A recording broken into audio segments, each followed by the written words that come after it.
need to whine, it's Whinypaluza. Have some wine and join us on the Whinypaluza podcast with Rebecca Greene.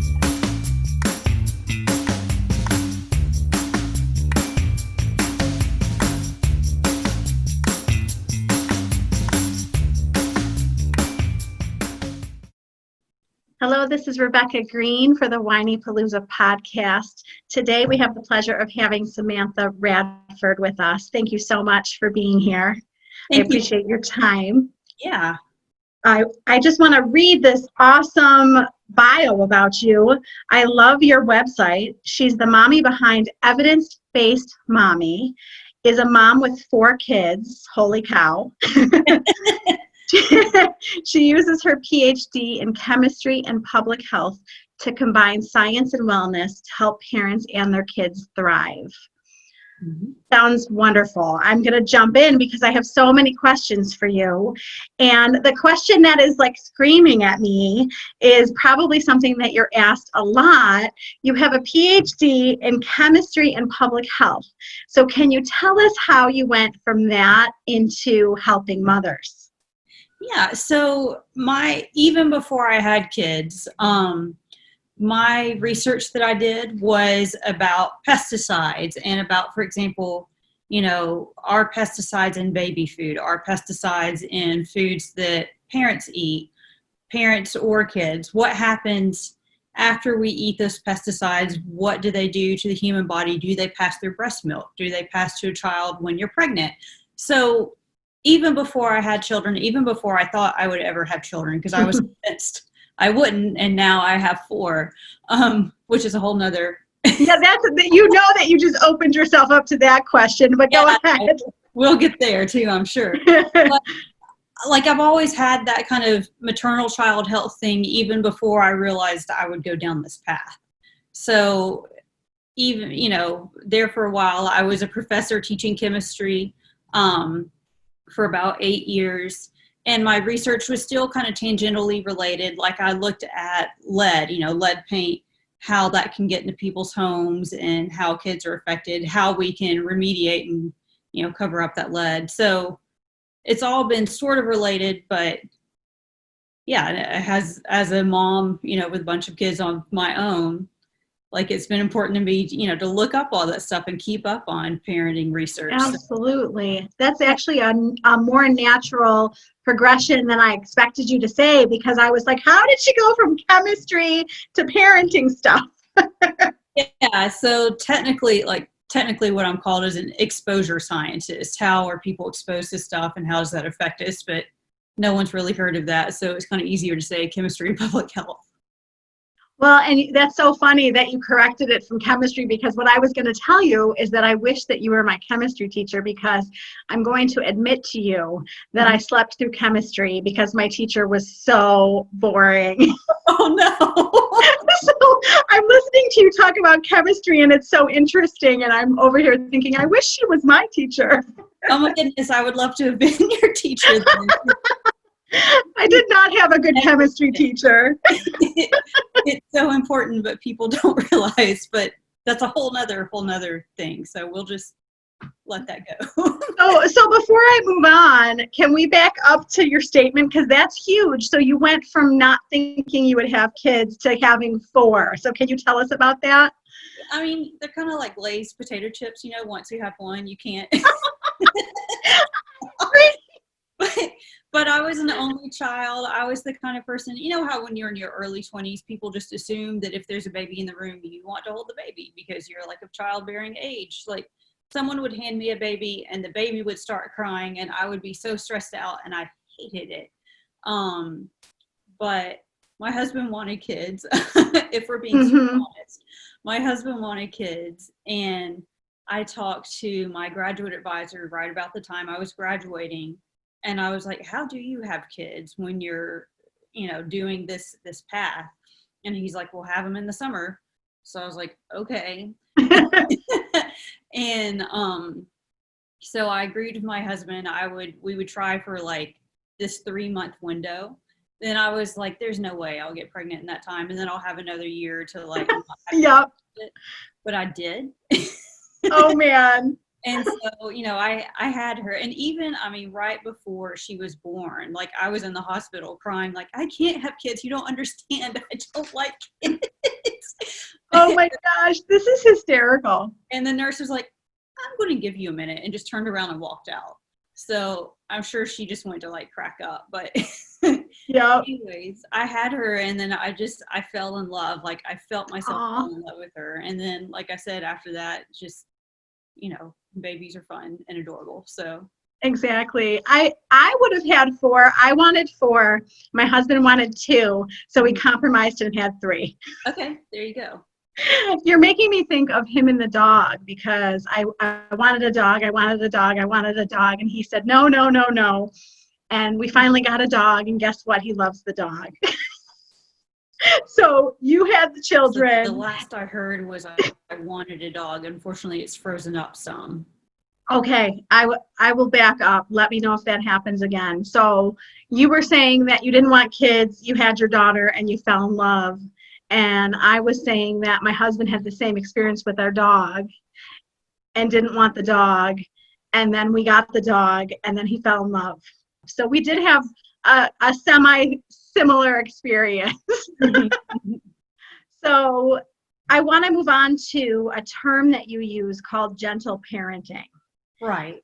And you talk about going from a reactive parent to a responsive parent. Can you talk a little bit about that? Because I think that's such an important topic for parents to hear about. Yeah, and it's hard, and it's one of those things where you get the chance to practice every day, and you probably mess it up every single day. But the nice thing is you get to try again the next day. Yes.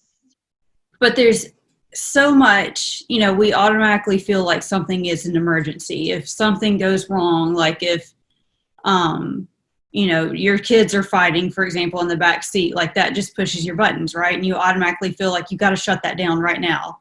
But if you can take a moment and, kind of think through, how am I going to respond to this? What's the best way to actually help them grow instead of just be like, be quiet, that's going to be better for everybody.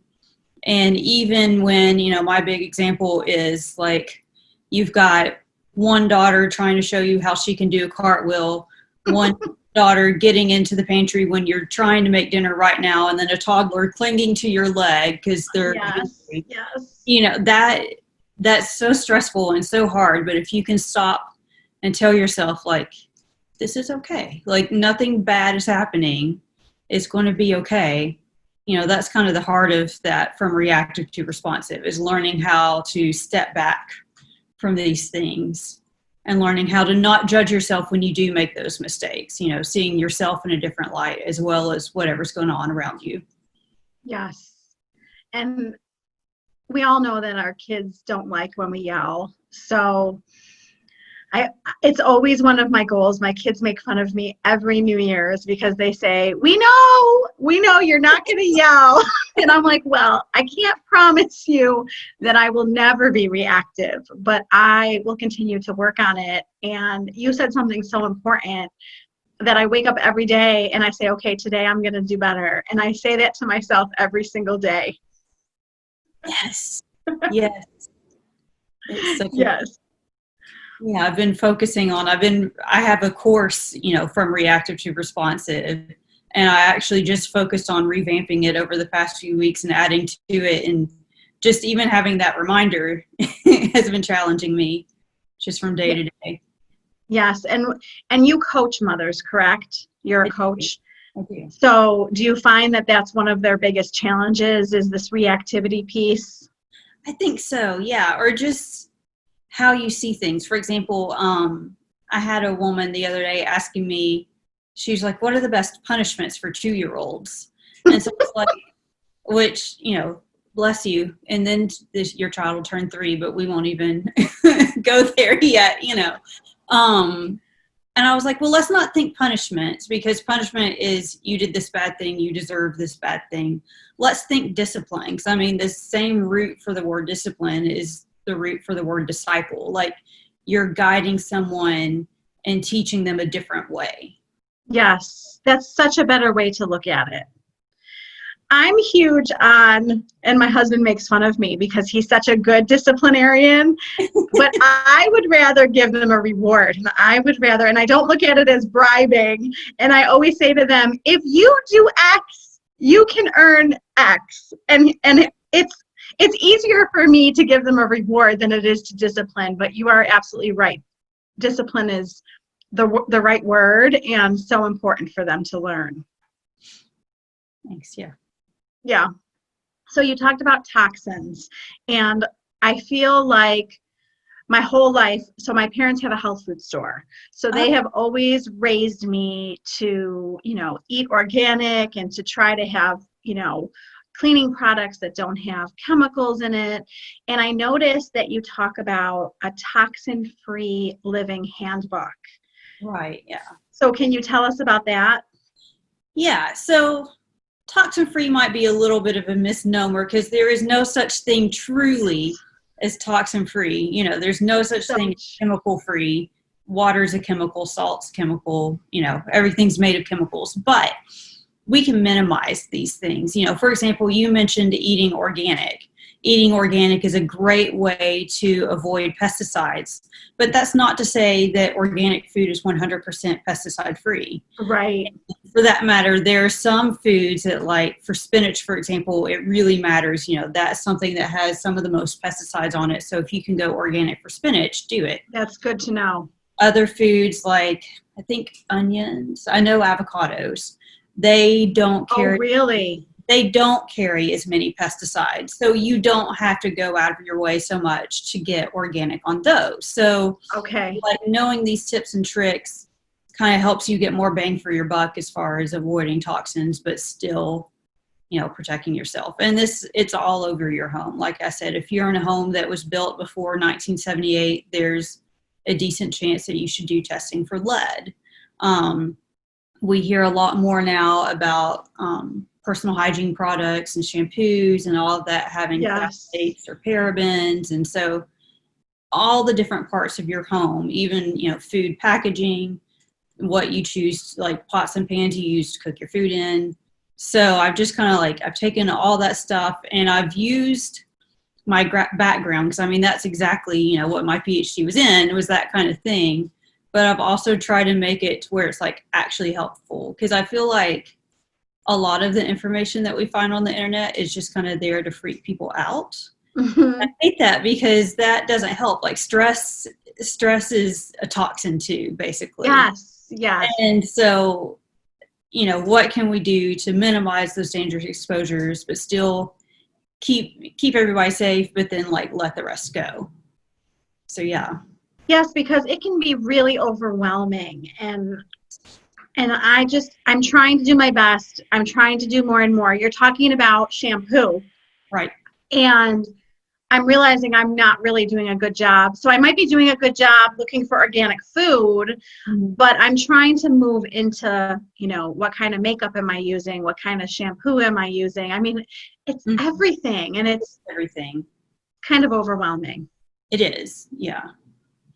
So we can all just do our best, right? Right.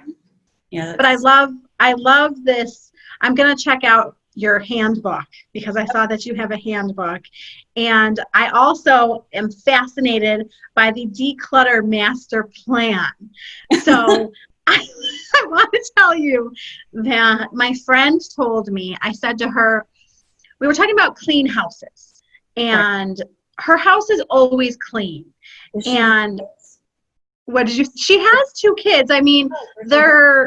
They're both right. They're both 13. So It doesn't count as much as my little 7-year-old who's making a mess.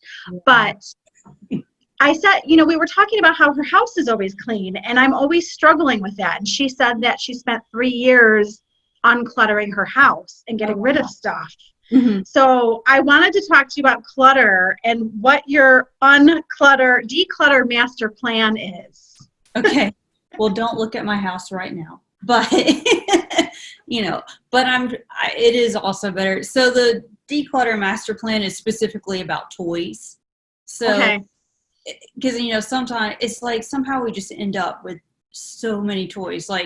Everyone gives us stuff for birthday and for Christmas, and it's like the grandparent or, Aunt Sally or whoever gives you like the most obnoxious toys that make all these sounds and, all this stuff, and you like secretly you hate it, you feel bad to get rid of it. So it's about kind of like what stuff to keep, what stuff to get rid of. And then once you figure out what you do want to keep, how to use it in such a way that like your kids actually play with it. Because I mean, how many times all of us, like our kids will go into a room full of toys and say that they're bored and there's nothing to play with. All the time. All the time. All the time. Doing things like toy rotations and toy throws will really help, to minimize that kind of thing and to refresh toys and make them interesting again. That's a very good idea. I have found that when I go in the basement, I see that my husband has brought more and more boxes into the basement. And the girls, I have an 11-year-old and a 7-year-old girl, and the two of them are like, he keeps putting all of our toys in the basement. How are we supposed to play with them? So you're making me realize that I'm not rotating. Right, yeah. Right? So instead of just leaving them down there, I guess I should be I'm looking at my playroom. I should be bringing stuff in the basement and swapping. Yeah, so once it gets to the point to where they're starting to act bored and like not doing anything with the toys they have, put all that stuff away, get other stuff out, and you'll be amazed. Like you'll actually get to sleep in for like a morning or two because they'll be too busy playing, and it's beautiful. So. Yes, that's excellent advice. You talk about mindfulness and self-care. Can you tell mothers some of your self-care tips? Yeah, so it's hard. First of all, I know it's hard. And that's one of the things I talk about in From Reactive to Responsive, because, there's only so much you can do about being responsive when you're running on 4 hours of sleep. Yes. Probably my biggest thing is get more sleep. Yes. Especially if you have little kids, because mine like to get up at like 6:30 in the morning, and that's just kind of how it is, and so I go to bed early. Like that's what I have to do to be able to function, Yes. Yes. Right before I got on here, I was reading something from a former colleague, and she was talking about that she got up at 4:30 in the morning every morning to get work done before she started her day, with her newborn and her 7-year-old. And then I don't think she went to bed until 10 at night. And I was like, oh my gosh, you're going to burn yourself out. Like, yeah, she's a rock star. She's a dean at the college I had been teaching with her before. So, I mean, but wow. She's a busy lady, but that is way too early for me. Yeah. So, I mean, get more sleep, whether you have to go to bed earlier or get up later, like whichever one you need to do to get at least like 7 hours a night, Yes, that's very good advice, because we're definitely crankier and more reactive when we're not sleeping. Mm-hmm. Yes. And one of those things, if your child, like if you have a baby who's going through a sleep regression or teething or whatever, like during that time, just be like, this is only for a few weeks, maybe a few months at worst. Like, just go to bed at 8:30. It'll be okay. You can watch Netflix another week instead. So, well, and that's another good point, because I don't tend to get sucked into Netflix at night. I tend to get sucked into a good book, and it'll be 11 o'clock, and my husband will be like, I'm so tired. And I'm like, but just a few more pages. Yeah. It's just, it's my me time. Yeah. And I have to remember that I also need to put it down so that I'm rested. So that's a very good point. It's hard. I've started reading more lately, and it has been harder. Like time will kind of creep up. I'll be like, oh, but it's so good. I just feel like before I blink, it's 11 o'clock at night, and I think, where did the day go? Mm-hmm. That happens almost every day. You'd think I would learn from it. Now, you have 4 kids. How old are your kids? So I've got 7, 5, 3.5, and then 9 months. Okay, so how are you sitting there looking so good right now? I just don't understand. I don't understand. I don't know. My husband is graciously keeping the three of them downstairs watching a movie. The baby's in bed. I'm praying he doesn't wake up right this moment. Oh no. Okay, I'll hurry up. No, you're good. He should be fine. He's usually good until about 8:30. We've got a little while. We're good. What would you say your biggest challenge is right now? Oh. Um. So especially, like, I don't know how many other people in your community are building businesses. I know that's something you're doing right now too, but I have so many ideas, like so much stuff I want to do, and it's just, your time's limited, and and I'm excited about it. Like, I love doing this. I love writing. I love helping people. So trying to balance wanting to do all the stuff with having the reality check that I'm not going to be able to get it all done, like, because that's just how it is. But also make sure I enjoy my kids, because that's like the point, right? So that's the whole point of building this business, so that, we can stay home and stay with the kids. So. Yes. And I remember when my youngest turned 10 months old is when I started writing.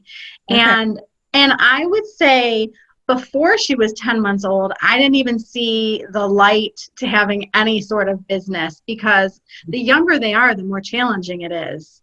So your kids are a lot younger than me, and I give you a lot of credit for everything you're doing, because it's so hard. I mean, my youngest is 7 now, so I'm definitely at an easier stage. So it does get easier.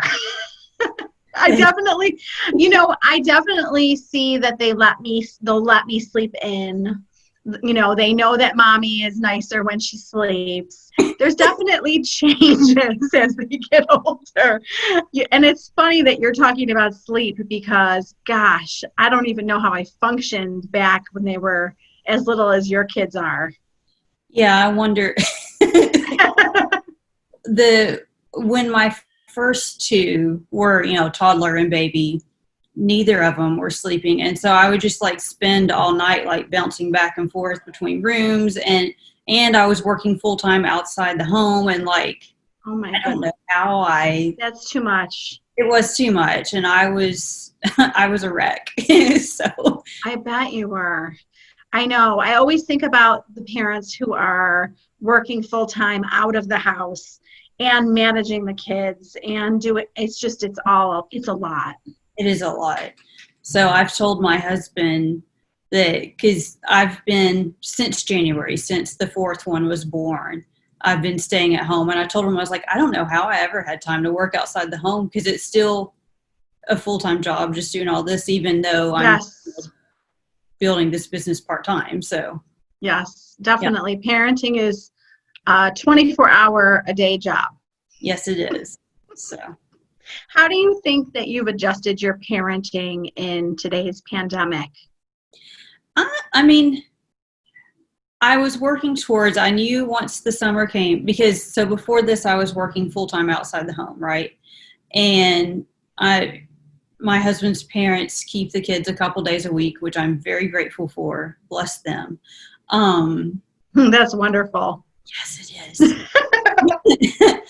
But, back in January, February, like, I had most days of the week, it was just me and the baby, and it was so sweet and lovely.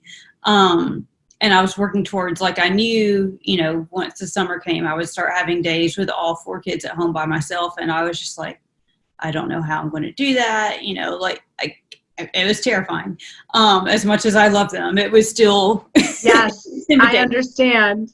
And so, March came, and like all this news keeps coming down. Eventually they were like, and we're stopping school. So I was like, okay, I can do this. I guess I'll just be like doing the complete stay-at-home mom thing a couple of months early. So it was a mental adjustment.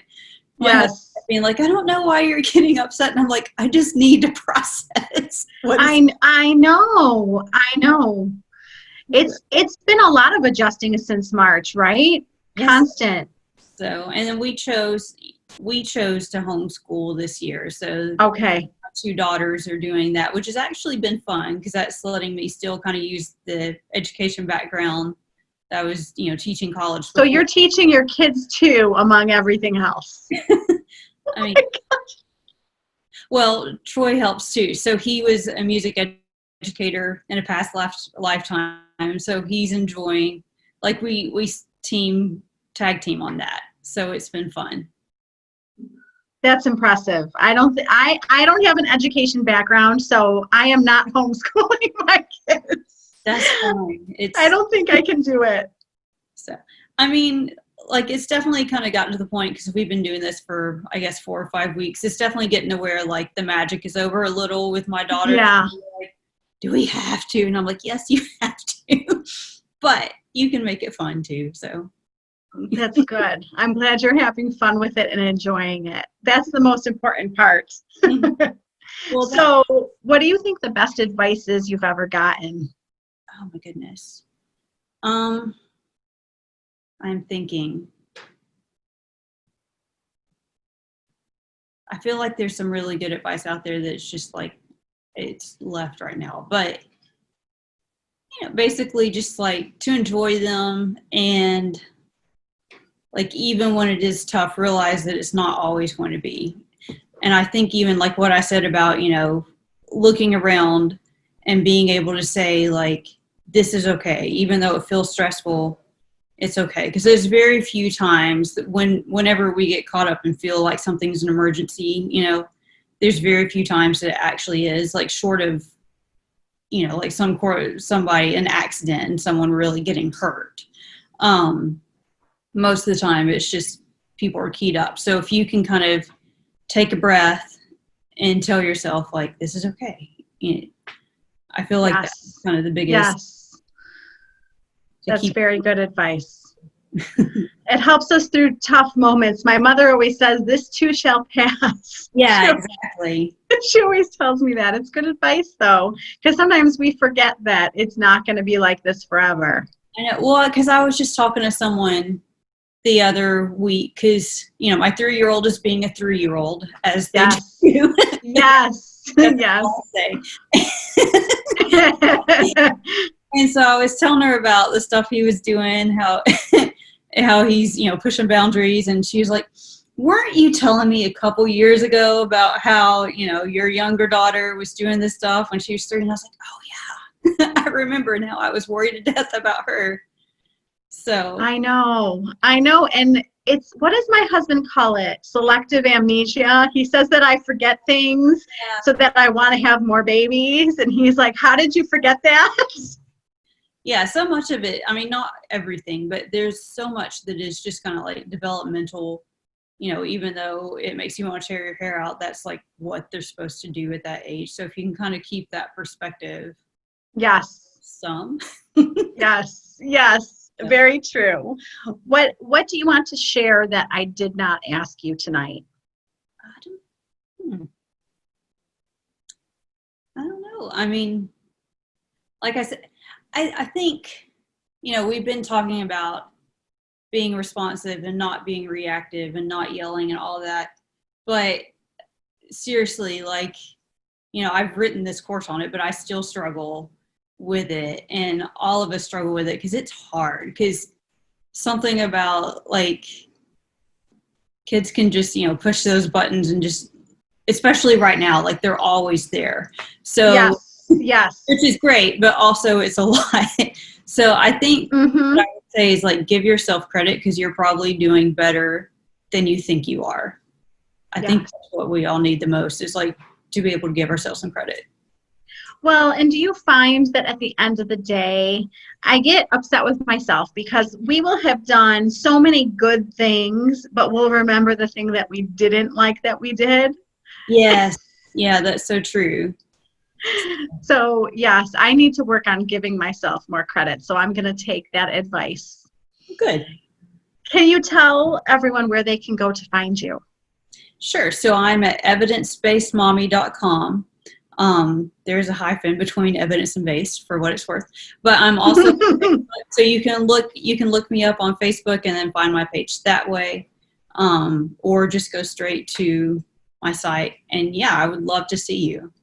So yes, I think I found you already today. I think I friended you. I will go look and make sure, but I'm pretty sure I did. And it was such a pleasure spending time with you and getting to talk to you. And thank you so much for joining me. I know you are so busy with 4 kids, so I really appreciate your time. Yeah, I appreciate it. It's been fun. So this is Rebecca Greene for the Whinypaluza podcast, and I want to remind everyone to spend every day laughing, learning, and loving.